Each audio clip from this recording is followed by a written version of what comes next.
Salam, hər vaxtınız xeyir. Demin 9-cu siniflər üçün olan test toplusundan çoxbucaqlılar və dördbucaqlılar bölməsinin test tapşırıqlarını izah edəcəm. Mövzu izahını elə testlərlə birlikdə izah edəcəm. Həm mövzunu izah edəcəm, həm testi göstərəcəm. Beləliklə, mövzu izahını praktik olaraq gördüyünüzdə daha yaxşı yadınızda qalacaq. Və bu video ərzində siz həm mövzunu, həm testləri praktik olaraq öyrənəcəyiniz üçün tövsiyə edərdim ki, bir də başqa kitabdan, məsələn, Güvənin kitabını qoyarsınız qabağınıza videodan sonra. Onu isə artıq sərbəst etməyə başlayarsınız ki, öyrəndiklərinizi bir də sərbəst tətbiq edərək yazsanız, inanın ki, mövzu sizin yadınızdan çıxmayacaq. Yaddan çıxartmayın ki, harda əziyyət var, onun bəhrəsini mütləq şəkildə görəcəksiniz. Əziyyət çəkməyən heç kəs heç nəyin bəhrəsini görə bilməz. Ona görə çalışın ki, nəticəsində görəsiniz. Başlayaq uşaqlar birinci tapşırıqdan. Mütləq şəkildə qayda dəftərlərinizi yanınıza gətirin, çünki hər testin qaydalarını sizə göstərəcəm. Elə mövzunun içindəcə, bütün mövzunun, daha doğrusu videonun içindəcə, sözlə deyə bilmədim, bütün mövzunu öyrənəcəksiniz. Deməli uşaqlar, deyək ki, ABCD düzbucaqlısında AC 13 sm olarsa, OB parçasının uzunluğunu tapın. Uşaqlar, söhbət nədən gedir? Düzbucaqlıdan. Bax, yadda saxlayın ki, düzbucaqlının bütün bucaqları 90-dır. Bunu onsuz da biz özümüz baxanda da biz bunu görürük. Yəni, bu heç qeyd eləməyə ehtiyac yoxdur. Yəni, boş şeyləri qeyd eləyib, vaxtınızı aparmayın. Dəftərdə də dayca yer tutacaq, nə boyda. Baxanda da deyəcəksiniz ki, ayda bu dərs nə boydadır. Oxumağa da həvəsiniz olmayacaq. Yəni, belə sadə primitiv şeyləri qeyd eləməyə ehtiyac yoxdur. Biz bilirik ki, düzbucaqlının bütün bucaqları düz 90 dərəcədir. Sonra qarşı tərəfləri bir-birinə neyinə olur? Biz bunları ibtidai sinifdən bilirik. Eninə A deyirdik, uzunluğuna B deyirdik. Perimetrini tapmaq üçün neyinirdik? Bax, perimetrini tapmaq üçün neyinirdik düzbucaqlının? 2-ni vururduq tərəflərinin cəminə. Düzdürmü? Sahəsini tapmaq üçün neyinirdik bəs? Enini vururduq uzunluğuna. İndi baxın, bunlar bildiyiniz şeylərdir. Amma təzə bir şey deyirəm, ola bilər ki, aranızda bilməyənlər olsun. Adətən uşaqlar bunu unudur. Uşaqlar, düzbucaqlının diaqonalları bərabərdir və o nöqtəsində 4 dənə bərabər hissəyə ayrılır. Yəni, baxın, bu hissə, məsələn, buna bir dənə, gəlin yazdıqlarımın hamısını silib təmiz olsun ekran.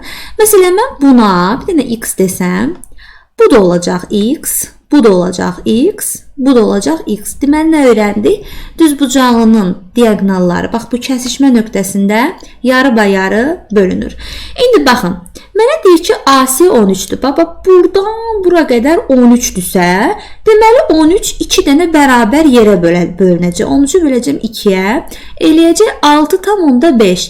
Deməli, bu balaca yerlər var ya, bunların hamısı 6,5'dir. Bax, hamısı 6,5'dir. İndi bizdən nə istəyirdi? Baxın, OB. O'dan B'yə qədər, bax, O'dan B'yə qədər nə oldu? 6,5 cm. Doğru cavab variantı D variantı oldu. Deməli, nə öyrəndik? Öyrəndik ki, düzbucaqlının diaqonalları kəsmə nöqtəsində 4 dənə bərabər parçaya ayrılır. Bu bizim birinci tapşırığımız. Keçirik indi ikinci tapşırığımıza uşaqlar. Deyir, perimetri 38, uzunluğu 12 olan düzbucaqlının enini tapın. Bax, bayaqları göstərdim sizə ki, düzbucaqlının eni verilib, uzunluğu verilib. Düzdürmü? Uzunluğu nə qədərdir? 12. Enini bilirəm? Yox, bilmirəm. Bilmədiyim şeyə nə yazacağım? X yazacağım. Amma mənə perimetrini verib. Perimetrini deyir ki, 38'dir. Perimetr bütün tərəflərin cəmidir.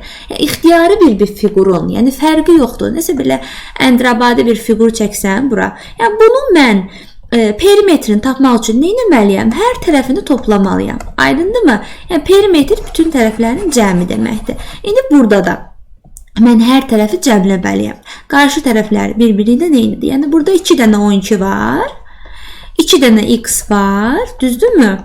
Və bunların hamısını cəmləyəndə bizə nə verməlidir? 38. İndi buradan 2x'i tapaq. 2x bərabərdir 38. 24'ü atsam 38'in yanına olar mənfi 24. Düzdür? 2x bərabərdir 38'dən 24 çıxsam eləyər 14. Və x də bərabərdir 14'ü bölərəm 2'yə eləyər 7. Demək ki, n neçəymiş? 7 cm imiş. Y variantı doğru cavab variantı oldu. Keçək üçüncü tapşırığa. Aha, yenə eyni şey. Perimetr bu səfər uşaqlar.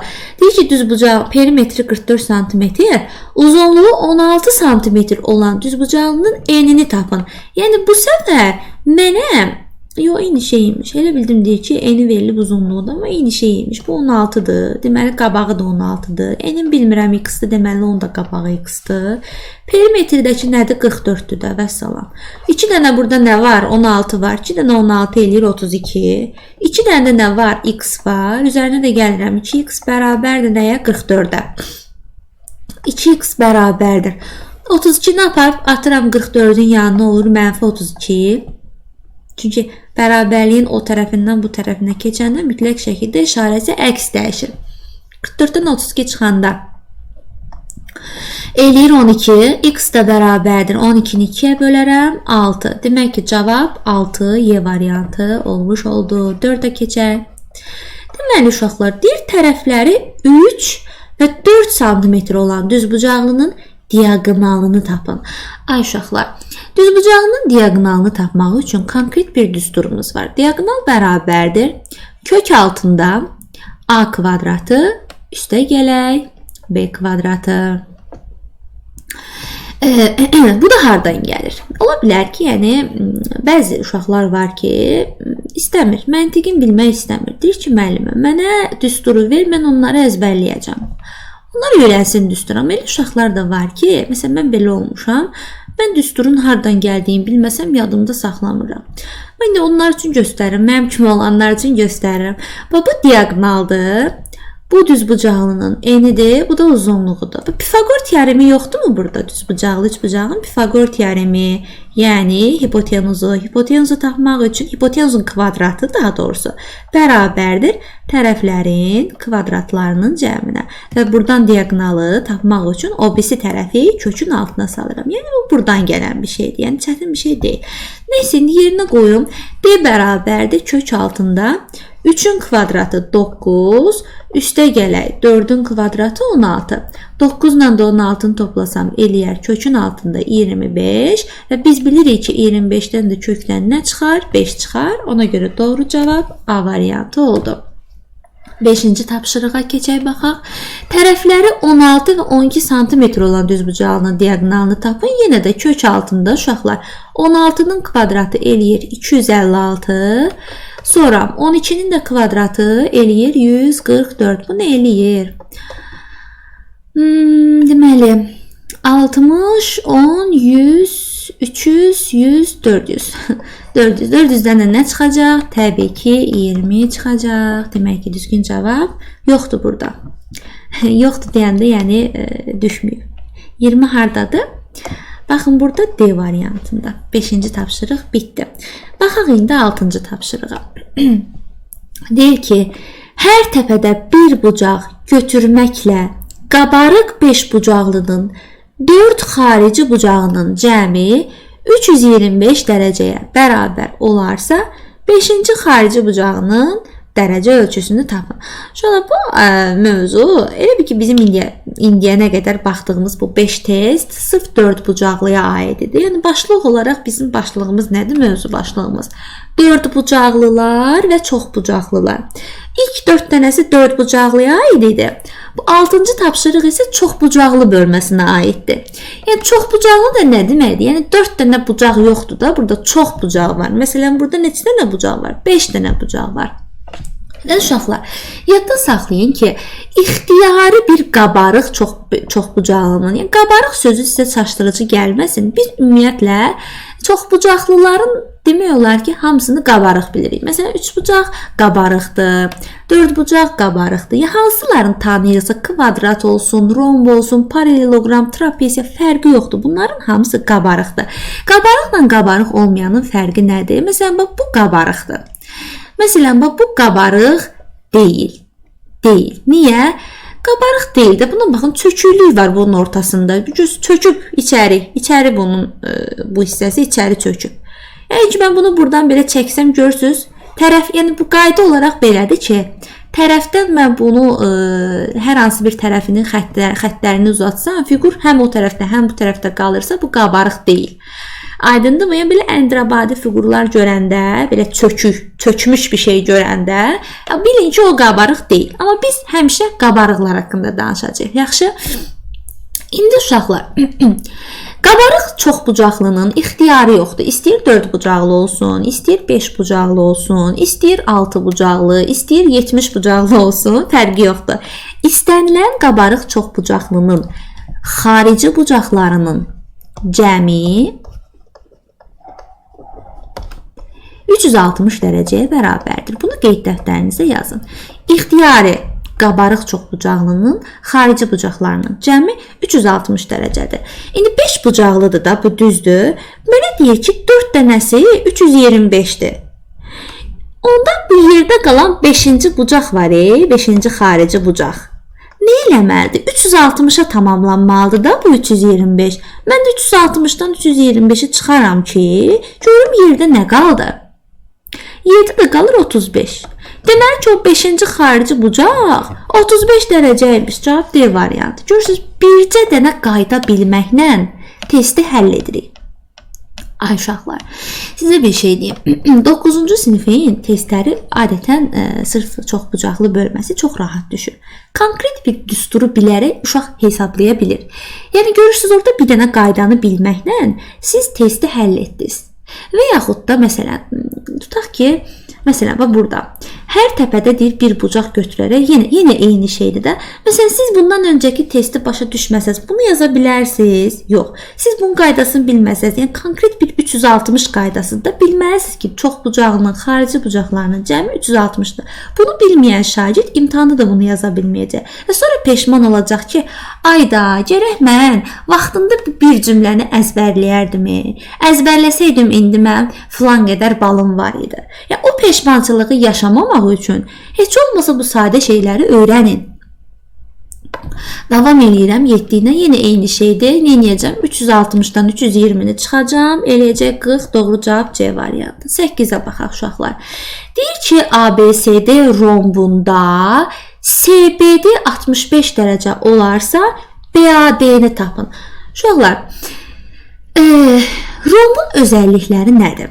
Bax, qeyd edin dəftərinizə. Rombda bütün tərəflər eyni olmalıdır. Bütün tərəflər eynidir. Sonra diaqonallar bucağı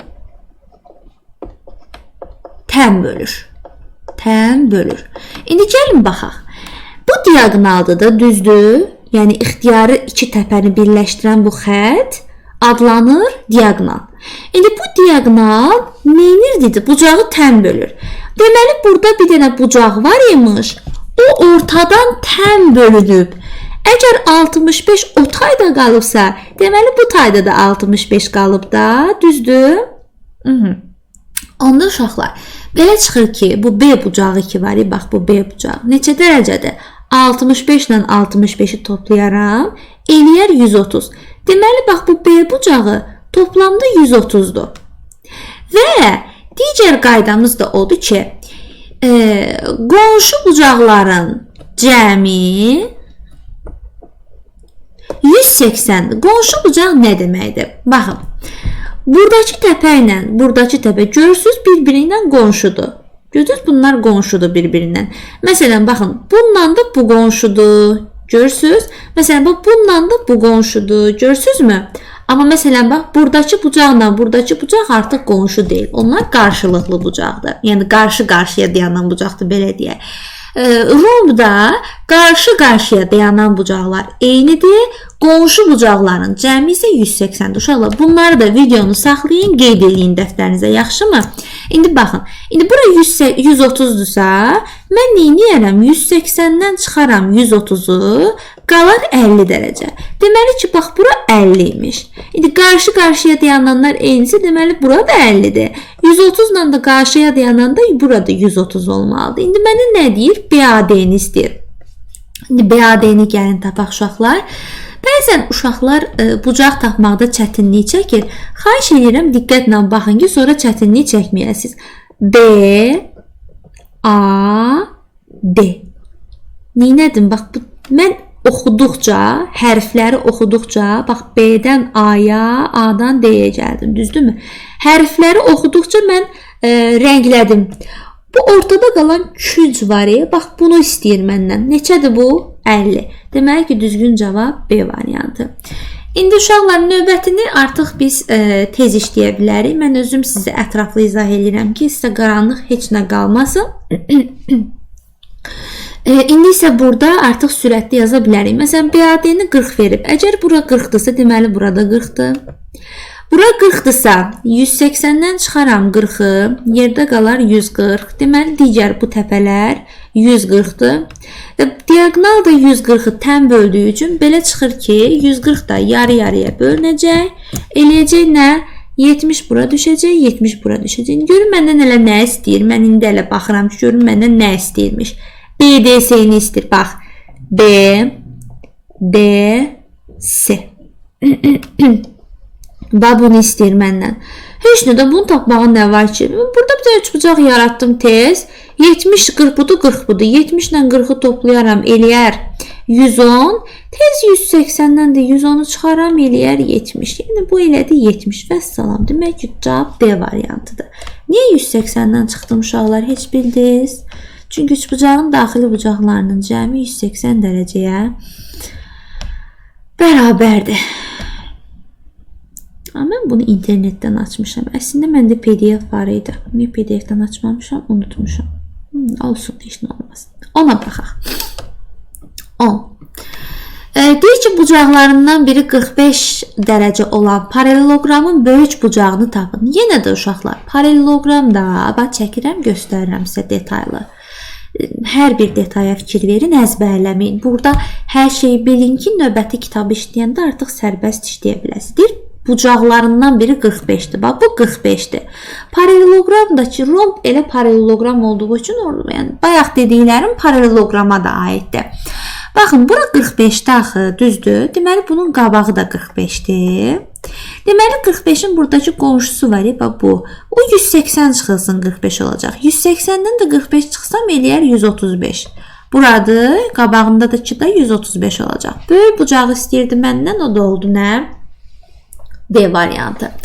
İndi uşaqlar 11-ci testə baxaq. Bu artıq çox bucaqlı bölməsinə aiddir. Hər bir daxili bucağı 150 dərəcə olan düzgün çox bucaqlının neçə tərəfi var? Baxın, düzgün çox bucaqlının bircə dənə daxili bucağını yazıb da burada, düzdürmü? Bir daxili bucağı deyir mənə ki 150 dərəcədir. Bizim bir konkret bir düsturumuz var. Bu düstur necədir? Düzgün çox bucaqlının bir bucağını tapmaq üçün 180 vurulsun, n çıxılsın 2 bölünsün n düsturundan istifadə edirəm. Burada uşaqlar n tərəflərin sayıdır. İndi gəlin 11-ci tapşırığa baxaq. Bizə deyir ki, hər bir daxili bucağı 150-dir. Yəni bircə dənə daxili bucaq var, bu alfa. Bunu mənə 150 veribdir. Zaten bunu mənə 150 veribdir. Bəs mən nəyi bilmirəm? Bunun neçə bucaqlı olduğunu bilmirəm. Bilsəydim mənim yerinə yazardım da. Elə bilmirəm, axı necə tapacam? Mən 9-cu sinif şagirdiyəmsə, deməli mən bu tənliyi həll edə bilərəm. Bilirəm ki, 150-nin məxrəcində 1 durur. Çarpaz vuraram. Deməli, 180 çıx n çıx 2-ni, 180 vur n çıx 2-ni 1-ə vursam, elə 180 vur n çıx 2-nin özü eləyəcək. Bərabərdir. 150-ni də n-ə vursam eləyəcək 150 n. Bunu da çarpa, daha doğrusu vururam da, mötərizənin içərisində dağıdıram, belə deyim. 180-i n-ə vururam, 180 n. 180-i 2-yə vururam, 360 bərabərdir 150-yə. N.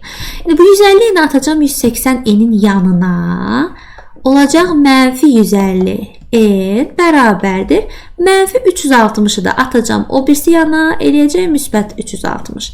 180 n-dən 150 dənə n-i çıxsam 30 n bərabərdir 360'a uşaqlar. Sıfırların 7, 36-nı da 3'ə böləndə elədi 12. Deməli ki, bizim çox bucaqlımız 12 bucaqlıymış. 12 bucaqlıdırsa deməli bunun 12 dənə tərəfi var, 12 dənə bucağı var, 12 dənə təpəsi var. Belə, n 12'dir. Keçək yenə bayaqki düsturdan 12-ni yazaq uşaqlar. Hər bir daxili bucağı 140-dır. Yenə də 180 vuraq. N çıxılsın 2 bölünsün N düsturundan istifadə edərək tapacağam. Deyir, hər bir daxili bucağı 140 olan düzgün çoxbucaqlının neçə tərəfi var? Neçə tərəfi olduğunu bilmirəm. N bucaqlıdırsa, deməli onun N dənə tərəfi var. Qoyuram yerinə, hesablayıram. 140-ın məxrəcində N var. Çarpaz vursam yenə də 180 N çıxılsın 360 bərabərdir. 140-ı da N-ə vursam 140 N edər. Bunu bu yana gətirəcəm. Olacaq mənfi. 360-ı da o yana aparanda mənfi də olacaq müsbət. 180-dən 140-ı çıxanda eləyəcəkdir 40 bərabərdir 360-a. Yenə də sıfırları yedim.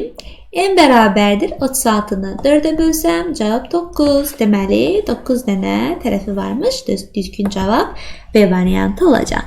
13-cü suala keçək uşaqlar. Deyir, 3 bucağının cəmi, gör səhv olma. 3 bucağının cəmi 295 olan paralelogramın kiçik bucağını tapın. Uşaqlar, bayaq mən sizə nə göstərdim? Milyon dəfə də olsa çəkib göstərəcəm ki, nə qədər çox eşitsəniz məndən, nə qədər çox görsəniz, o qədər yaxşı yadda saxlayacaqsınız. Videonu xahiş edirəm 2x da qoymayın, videonu çevirə-çevirə də baxmayın, çoxlu baxın, eyb yox, biraz vaxtınız geçsin, çox baxın ki, elə videonun içində qaydaları əzbərləyəsiniz. İndi baxın uşaqlar, paralelogramın dediyi ki, məsələn, bax, buradakı bucağına mən x dedimsə, onunla üzbəüz dayanan da x olacaq. Buradakına mən məsələn y dedimsə, onunla üzbəüzü y olacaq. Və buradan qonşu dayananlar ki var, bu bir-birinə yaxın əyləşənlər, bu x-la y. Bunların cəmi bizə 180-i verir, düzdürmü? İndi mənə görün nə deyir? Mənə deyir ki, 3 dənəsinin cəmi 295-dir. Yəni, bax, bunu topladım. Yəni, bax, nə toplamışam? X-ı, y-i və x-i toplayanda mənə 295 verməlidir. Bəs üçüncüsü nə eləyər? Ay uşaqlar, o qədər rahatdır ki, mən sizə bir şey deyim. 4 bucağının daxili bucaqlarının da cəmi 360 dərəcədir.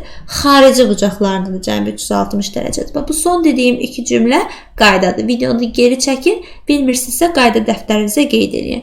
Yəni, bu daxili bucaqlarının cəmi nə deməkdir? Yəni, bu 4 dənəni toplayanda 360 eləyir. Əgər 3 dənəsinin cəmi 295 eləyirsə, deməli, yerdə qalan bu 4-cü ki var, o 360 çıxılsın 295 deməkdir. O da eləyəcək 65. Deməli, bu 65 dərəcəymiş. Bax, bura 65 dərəcə deməkdir. İndi mənə paralelogramın kiçik bucağını istəyir 65. Böyük bucağını istəsəydi nə qarardım? 180-dən 65-ə çıxıb böyük bucağını tapardım da. Yəni, burada da elə onu istəyir. Gəlin baxaq.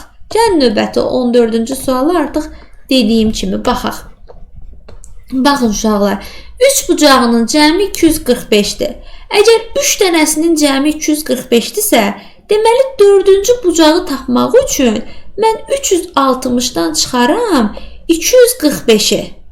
O da nə eləyər? Gəlin bir də şifahi hesablamağa çalışın. Əslində çox yorğunam. Axşam saat neçədir? 11-ə qalır və səhv hesablaya bilərəm. 360-dan 245-ə çıxanda 60 oradan, 55 oradan cavab eləyər 115.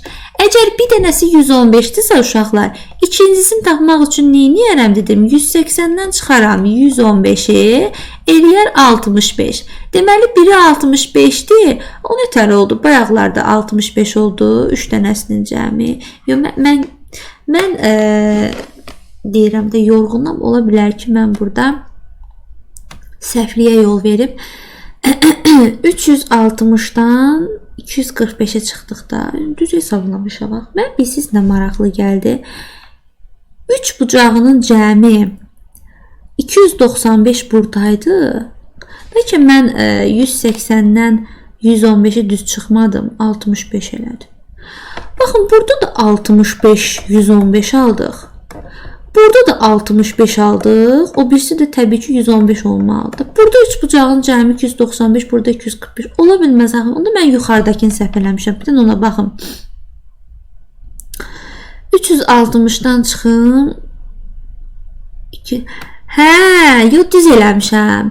Sadəcə olaraq burada yəqin birində elə bil 2 dənə iti bucaqla, bir dənə kör bucaqdır. Birində 2 dənə kör bucaqla, bir dənə iti bucaqla. Ona görə uyğunsuz. Yəni ona görə məndə bir suallar yarandı, amma ikisində də doğru hesablamışam. Nəysə uşaqlar, böyük bucağı istəyirdi məndən. Böyük bucağımız 115-dir. D variantı.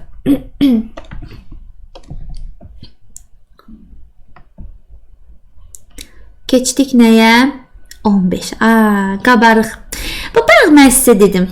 Dedim, qabarıq olmayanı istəyir. Belə əntrabadi gözünüzə qəribə görünən çökmüş. Elə bir ki, çöküb. Hansıdır? Üzündən baxanda qışqırır orada ki, mənəm. Doğru cavab variantı mənəm. De bu. O birisinə gəlin baxaq. Baxın uşaqlar, yenə çökənlər hansıdır? Çökmüş. Bax, bu çöküb. Uy, bu nə idi? Bax, bu çöküb. Bu qabarıqdır. Bu da çöküb. Qabarıqdır. Bu da çöküb. Qabarıqdır. Bu da çökür. Çökənlər adətən bu uçurtma formasında olanlardır. Çökməyən hansıdır? Sağ-salamat qalan A variantı. Demək ki, bu qabarıqdır. Deməli, sağ-salamat olanlar qabarıqdır. Çökmüşlər, küsmüşlər hansılardır? Qabarıq olmayandır. 17-yə baxaq uşaqlar. Deyir, bucaqlarından biri 155 dərəcə olan bərabər yanlı trapesiyadır. Gəlin, mən sizə bərabər yanlı trapesiya haqqında danışım. Siz də qeydiyyatlarınızı aparın və bundan sonra trapesiya bizim qabağımıza çıxanda konkret həmin qaydanı deyim. Uşaqlar, trapesiya nədir? Trapesiya yalnız 2 dənə tərəfi paralel olan 4 bucaqlıdır. Yəni, burada yalnız və yalnız 2 dənə tərəf paralel olmalıdır. Qalan 2 tərəf paralel olmamalıdır. Yəni, belə olur. Onlar paralel deyil. Uşaqlar, bir-birinə paralel olan tərəflərə mən deyirəm oturacaq. Bu paralel olanlar olur oturacaq. Paralel olmayanlar isə olur yan tərəflər. Olur yan tərəflər. Və yadda saxlayın. Oturacaqların arasında bu bucaq var. Bu ilə bu. Həmişə 2 paralel xətt arasında qaldığı üçün bunların cəmi 180-dir. Yəni, bu 1 qoyuram, bura 2 qoyuram. Bununla 1 ilə 2-nin cəmi 180-dir. Eləcə də bu. Məsələn, bura 3 qoyuram, bura 4 qoyuram. Bunların da cəmi 180-dir. Yaxşımı? Nə yazırıq? Bucaq 1 ilə bucaq 2-nin cəmi 180. Bucaq 3 ilə bucaq 4-ün cəmi 180-dir. Təbii ki, hamısının cəmi 360-dır. Çünki bu 4 bucaqlıdır. 4 bucaqlının daxili bucaqlarının da cəmi 360, xarici bucaqlarının da cəmi 360 dərəcədir. Bunu da bayaq qeyd dəftərimizə yazdıq. İndi uşaqlar, əgər trapesiyamız bərabər yanlıdırsa, deməli, bax, bərabər yanlıdırsa, dedikcə özüm yazıram ki, insanlar, uşaqlar, həm qulağı ilə eşitdiyini anlayır. Qulağı ilə eşitdib, gözü ilə görəndə daha yaxşı anlayıb. Qulaqla eşidib, gözlə görüb yazanda o ömürlük onun yadında qalır. Ona görə mən sizə həm deyirəm, həm burada yazaraq göstərirəm, yadınızda qalsın. Yəni, bu mənim əlimdən gələnlərdir. Sizə bu qədər dəstək ola bilərəm, maksimum. Amma sizin də özünüzə yaxşılığınız o ola bilər ki, mənim dediklərimi həm də yazın, bu üçlük tamamlansın və siz dərsi mükəmməl şəkildə öyrənəsiniz. Yəni, mən üstümə düşəni eləyirəm, xahiş edirəm, siz də özlərinizə düşəni özünüz üçün eləyin, bunu yazın. Yenə deyirəm, həm eşidirsiniz, həm görürsünüz, həm də yazırsınızsa, İnanın o sizin ömür boyu yadınızdan çıxmayacaq. İndi baxın. İndi əgər bu bərabər yanlıdırsa, demək ki, yan tərəflər bərabərdir. Bərabərdir. Digər özəlliyi nədir? Bax, biri budur. Digər özəlliyimiz nədir bərabər yanlıda? Uşaqlar, oturacağı bitişik bucaqlar eynidir. Məsələn, bu oturacaq deyil. Bura bitişmiş bucaq hansıdır? 1 ilə 4. Yəni, bucaq 1 ilə bucaq 4 eyni olacaq. Bir də yuxarıdakı oturacağa bitişmiş bucaqlar hansıdır? 2 ilə 3. Yəni, bucaq 2 ilə də bucaq 3 eyni olacaq. Yəni bunlar bir-birinə bərabərdir. Aydındırmı? İndi bu da bərabər yanlı trapesiya olduğu üçün əgər bucaqlarından biri 155-dirsə, baxın indi gəlin baxaq. Qaydamızı yazdıq. Lövhəyə çəkdik. Lövhədəkiləri silmirəm ki, gözünüzdən yayınmasın. Heç nə bax burada göstərəcəm. Və bizim bir dənə bərabər yanlı trapesiyamız var, düzdürmü? Bu bucaq 155-dir. Elədir. Onda burada 155 olacaq. Dedik axı oturacağı bitişiklər eynidir. Digər tərəfdə biz ümumi olaraq bilirdik ki, buradakı ilə buradakının cəmi nədir? 180-dir. Burada yazmışam. Deməli 180-dən 155-i çıxaram. 180 çıxılsın 155 eləyər 25. Dedim. 60 20 25. Hə. Deməli bura olacaq 25. Oturacağı bitişik bucağı eyni olduğu üçün burada 25 olacaq. Gördüyünüz kimi trapesiyanın içərisində biz 155 və 25-dən başqa heç nə görmürük də. Onda məndən nə istəyir? Kiçik bucağını istəyir. Cavab olacaq D variantı. Bax, məsələn, 18-də nə deyir? Bucaqlarından biri 65 dərəcəyə bərabər olan bərabər yanlı trapesiyanın böyük bucağını tapın. İndi yenə də biri 65-dirsə, deməli o birisi olacaq 180 çıxaq 65. O da eləyəcək 115. Düz dedim. 20, 60, 80, 180. Hə. Deməli biri 65-dir, biri 115-dir. Nə istəyir məndən? Böyüyünü istəyir. Böyüyü daha nədir? 115. Doğru cavab A variantıdır. Aydın oldu ümid edirəm hər kəsin. Kimin aydın deyilsə uşaqlar, rəy bölməsində də yaza bilərsiniz. Mən sizin rəydə yazdıqlarınız bütün hər şeyi oxuyuram. Suallarınızı orada cavab verə bilərəm. 19. Qeyd edeyim ki, əgər 9-cu sinif buraxılış imtahanına hazırlaşırsınızsa və yaxud da fərqi yoxdur, 10-cu sinif abituriyent hazırlığına da hazırlaşırsınızsa, yuxarıda qeyd etdiyim nömrə ilə əlaqə saxlayaraq mənim onlayn və ya ayana hazırlığıma qoşula bilərsiniz. 9-cu suala baxaq. Diaqonallarından biri tərəfi ilə 75 dərəcəli bucaq əmələ gətirən rombun böyük bucağını tapın. Uşaqlar, mən ümumiyyətlə həndəsədə bucaqlarla işləməyi çox sevirəm. Çünki bucaqlarla işləmək o qədər rahatdır ki, hər şey gözümüzün önündədir. Biraz tərəflərlə, santimetrlərlə işləyəndə ola bilər ki, nəsə bir çətinlik çəkək. Amma nə bilim, həndəsə ümumiyyətlə mənə çox maraqlı gəlir. Və ümid edirəm ki, və düşünürəm ki, mən həndəsəni sevdiyim üçün, həndəsəni sevərək izah etdiyim üçün məncə sizə asan gəlir. Yəni sizə anlaşılır şəkildə izah edirəm. Yazdığınız xoş rəyləri də oxuyuram. Hər birinə görə hər birinizə təşəkkür edirəm. Deməli, baxın, deyir ki, diaqonallarından biri. Bax, burada bir dənə diaqonal çəkirəm. Bax, buradan diaqonal çəkdim. Bax, bu diaqonal neyinir? Rombun bu diaqonalı. Gəlin bir qəşəng çəkim bunu, sərgəl çəkim. Aha. Rombun bu diaqonalı neyinir? Tərəflə 75 dərəcəli bucaq əmələ gətirir. Bax, bu diaqonaldır, bu aşağıdakı da tərəfdir. Bunların arasında 75 dərəcəli bucaq yarandı. Bax, bayaq mən sizə dedim. Yaddaşı yaxşı olan şagird yadında saxlayıb, yadında saxlamayıbsa, açıb qayda dəftərinə yazıbsa, açıb qayda dəftərindən baxar və görər ki, müəllimə burada yazdırdı ki, diaqonal bucağı tən bölür. Bir təninə o tayına 75 qaldısa, deməli bu birisi tayına da 75 qalacaq. Və səlam, mən tapdım da hər şeyi. Deməli 75 ilə 75-i toplayanda bu təpə bizə nə verəcək? 150-ni, düzdür? Deməli, onun qabağındakı da 150 olacaq. Bax, burada 150 olacaq. Biz dedik axı, 150 ilə buranın cəmi 180-ə tamamlanmalıdır. Deməli, mən 180-dən çıxaram 150-ni eləyər 30. Burada qalar 30. Deməli, baxın, məndən böyük bucağını istəyir. Yadda saxlayın, 30 ilə üzbəyüz deyəndə 30-dur. İndi mən burada 30 görürəm, düzdür? Bax, 75 ilə qarışdırmayın. 75 bu yarımçıqdır. Bax, təpənin yarısıdır 75. Təpənin bütövi nədir? 150. Deməli, bax, bu təpə 150-dir. Bu təpə 30-dur. O birisilər də 150 və 30-dur. Məndən nə istəyir? Böyük bucaq istəyir. Böyük bucaq nə oldu? 150 dərəcə A variantı.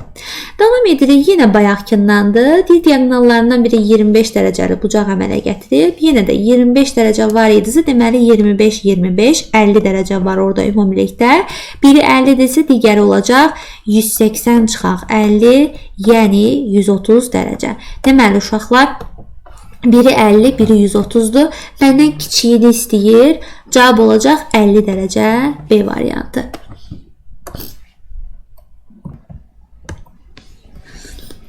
Aha, deməli uşaqlar 21-ə baxırıq. Deyir ki, neçə dənə paraleloqram təsvir olunur uşaqlar? Paraleloqram, yəni bilirik ki, bu paraleloqramdır, bu. Sonra kvadrat paraleloqram sayılır. Düzbucaqlı paraleloqram sayılır. Romb paraleloqram sayılır. Yəni paraleloqramın hamısında gördüyümüz yeganə bir özəlliyi budur ki, qarşı-qarşıya dayanan tərəflər paraleldir. Bax görürsüz? Qarşı-qarşıya dayanan tərəflər paraleldir. Bax burada da gördünüz? Paraleldir. Bax bununla bu paraleldir. Bununla bu paraleldir. Bax bunlar paraleldir. Amma məsələn gəlsən bax buna bax, bununla bu heç paralel xətti yox. Ona görə avtomatik bu paraleloqram deyil. Yəni paraleloqramın qarşı-qarşıya dayanan tərəfləri bir-birinə paralel olmalıdır. O da yalnız bunlarda mövcuddur. Yəni ümumi olaraq yadda saxlaya bilərik ki, paraleloqram gördüyümüz kimi bu fiqur paraleloqramdır. Bunu bilirik. Kvadrat, düzbucaqlı və romb da həmçinin paraleloqram sayılır. Burada cavab D variantı olacaq. 22-yə baxaq. Deyir ki, AB ilə AK eynidir. Baxın, AB və AK eynidir. Bucaq AKB 70'dir. Onu burada zaten özü göstəribdir. Deyir ABCD paraleloqramının kör bucağını tapın. İndi baxaq uşaqlar. Burada əgər bizə bərabər yanlı bir üçbucaq veribsə,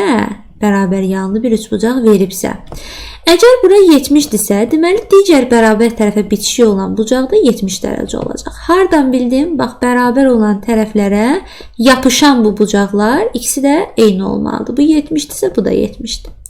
Sonra uşaqlar, indi bu qırmızı rəngli üçbucağın 2 dənə bucağı 70'dir. Üçüncüsünü necə taparam? 180'dən çıxaram. 180'dən çıxaram. Bu 70'dən 70'in cəmidir, yəni 140'ı. O da eləyər 40. Demək ki, bax, bura 40'dır. Deməli, 40 ilə üzbəüz dayanan tərəfdə, daha doğrusu bucaqda 40 olacaq. Digər bucağı da tapmaq üçün, bax, bunu da tapmaq üçün neyniyərəm? Bura 40'dırsa, 180'dən 40'ı çıxaram, eləyər 140. Bax, burada 140 olacaq. Paraleloqramın kör bucağı nə oldu? 140 dərəcə B variantı olmuş oldu. Keçək 23'ə yazaq.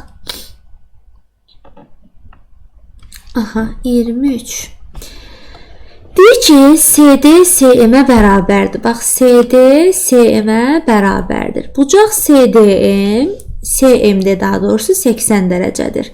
ABCD paraleloqramın kör bucağını tapın. Yenə də uşaqlar, bax, bura bitişən 80-dirsə, deməli burada bitişən nə olacaq? 80 olacaq.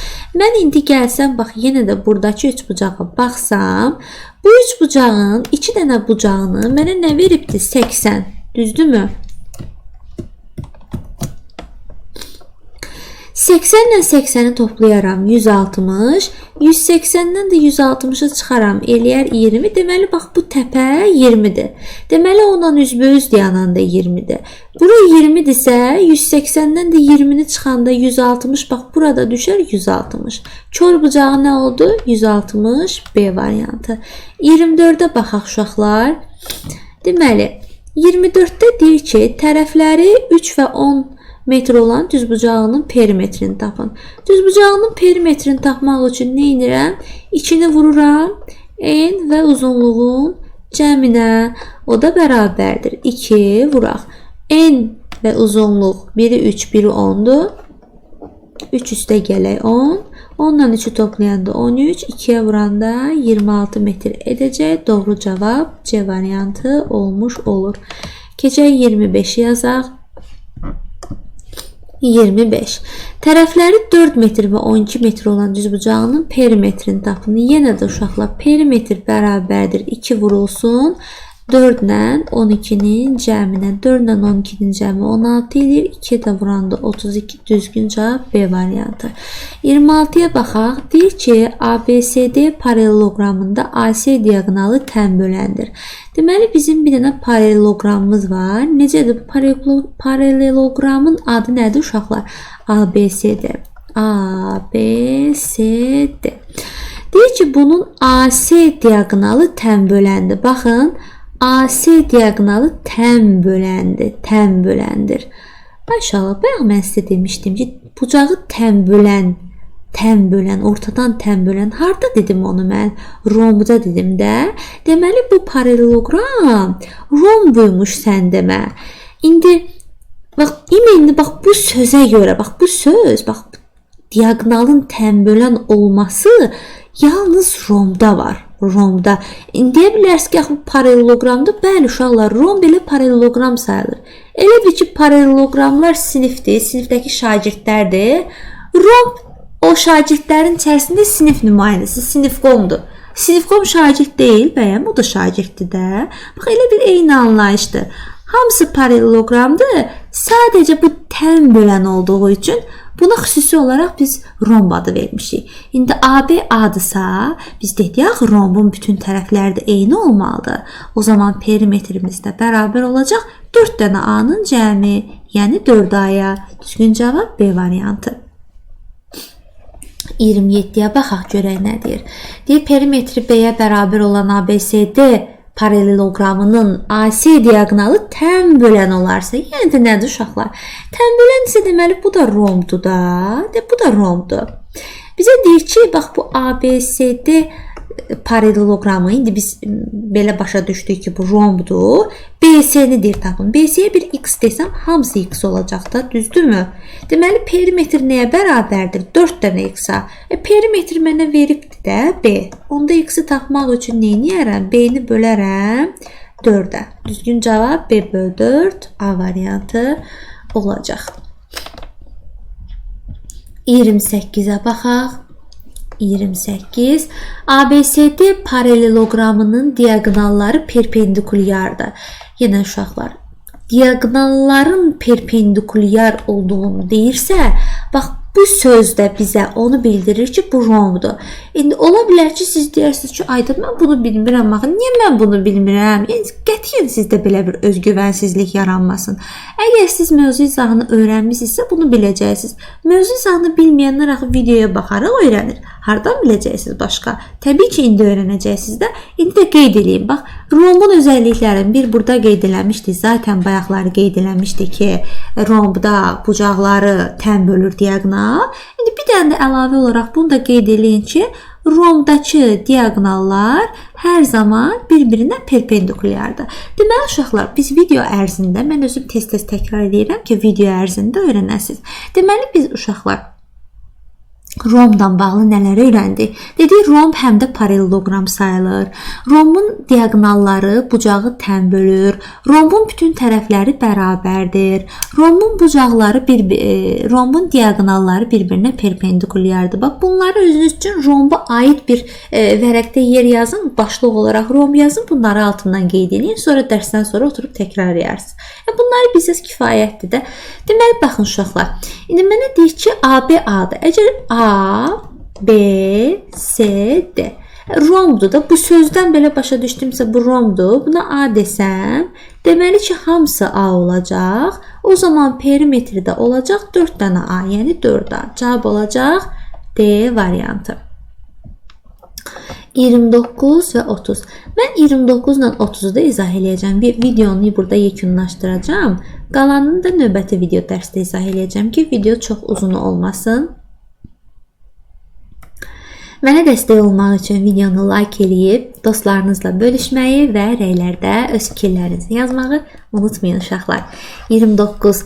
Diaqonalları perpendikulyar olan ABCD paraleloqramının perimetri P-yə bərabərdir. Deməli, baxın, diaqonalları perpendikulyar sözü deyirsə, deməli bu nə imiş? Bu rombuymuş. Deməli ki, burada bizim bir ABCD rombumuz var. A, B, C, D rombumuz var və bunun perimetri P-dir. perimetrimiz P-dir. Tərəflərin mənə deyir ki, CD tərəfini tap. CD tərəfini X dedim. Rombun bəs deməmişik ki, bütün tərəfləri eynidir. Onda 4 dənə X-i toplayanda perimetr eləmir. Bəs mən X-i necə taparam? CD tərəfi, yəni X-i. Perimetrini 4-ə bölərəm. D variantı. Qabar, ay uşaqlar, görün necə asan bir sualdır. Təsəvvür eləyin, imtahana düşüb də bu. Deyir ki, qabarıq çoxbucağının xarici bucaqlarının cəmini tapın. Biz bir cümlə şəklində bayaq yazdıq ki, qabar bütün çoxbucağını istəyir 70 bucaqlı olsun, istəyir 1000 bucaqlı olsun, istəyir 10 bucaqlı olsun. Hamısının xarici bucaqlarının cəmi 360 C variantıdır. Görün necə asan sualdır. Belə bir qaydanı bilməsəz, belə bir imtahana sual düşsə, siz bunu yazmasanız, yəni ki, ürəyiniz partlayar ki, ayda, kəş mən bunu öyrənərdim. Ona görə bax, indidən deyirəm ki, sadə sualları, primitiv sualları öyrənin, tənbəllik eləməyin. Deməli, uşaqlar, bu video dərsimiz bu qədər. Yenə də deyirəm, mənə dəstək olmaq üçün videonu bəyənib, like etməyi və rəylərdə öz fikirlərinizi yazmağı unutmayın. Əgər videoda hər hansı bir mexaniki səhvə yol verdimsə, üzrlü hesab edin. Növbəti video dərsdə suallarımızın arxasını işləyəcəyik. Hələlik.